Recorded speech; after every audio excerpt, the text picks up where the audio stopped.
नमस्कार, welcome to Bharat फैक्टलाइन।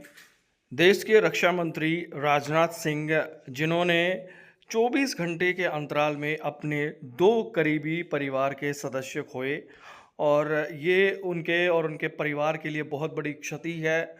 देश के रक्षा मंत्री राजनाथ सिंह के भतीजे और उनके बेटे के जो साले हैं, इन दोनों की डेथ 11 और 12 जून को 24 घंटे के अंतराल में हुई। पहले 11 जून को उनके भतीजे की जो रोड एक्सीडेंट में डेथ हुई, उसके बाद में 12 जून को कुछ ही घंटों बाद में उनके बेटे के जो साले हैं और देश के प्रसिद्ध निशानेबाज, देश के लिए कई गोल्ड मेडल जीतने वाले जसपाल राणा, जिन्होंने देश के लिए बहुत नाम कमाया है, चाहे वो कॉमनवेल्थ गेम हो, चाहे वो एशियाई गेम हो, बहुत सारे गोल्ड मेडल उन्होंने देश के लिए जीते हैं और देश का नाम रोशन किया है।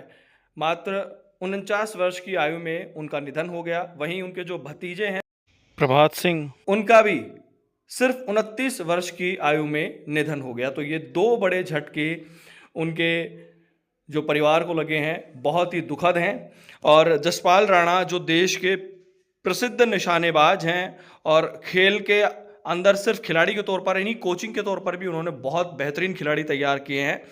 और उनके बेटे यानी राजनाथ सिंह के जो बेटे हैं, जो विधायक हैं, उनके साले लगते हैं जसपाल राणा। और जिस तरीके से ये जो 2 डेथ हुई हैं, वो देश के रक्षा मंत्री राजनाथ सिंह के बेटे के जो ससुराल वाले हैं, उनके लिए बहुत बड़ी क्षति है और देश के लिए भी एक बहुत बड़ी क्षति है, क्योंकि जसपाल राणा ने देश के लिए जो काम किया है, निशानेबाजी में जो उन्होंने मेडल्स हासिल किए हैं, देश का नाम जो रोशन किया है और राष्ट्रीय पुरस्कार भी उन्हें जो मिले हैं, तो ये कहीं ना कहीं बहुत बड़ा नाम थे गेम्स की दुनिया में जसपाल राणा।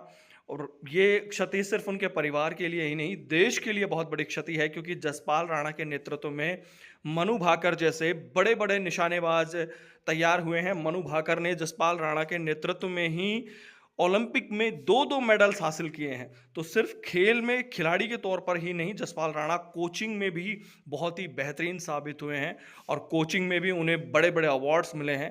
तो देश के लिए भी बड़ी क्षति है। और जो उनके भतीजे हैं, रक्षा मंत्री राजनाथ सिंह के जो भाई के बेटे हैं प्रभात सिंह, उनकी भी डेथ हो गई एक सड़क हादसे में। एक तेज रफ्तार बस ने उनकी गाड़ी को जो टक्कर मारी, तो उनकी on the spot he death हो गई। और उनके जो दोस्त और बाकी उस गाड़ी में बैठे थे, वो भी गंभीर घायल रूप से जो हॉस्पिटल में एडमिट हैं। बाकी इस मामले में जो अपडेट आएगी हम आप तक ज़रूर पहुंचाएंगे।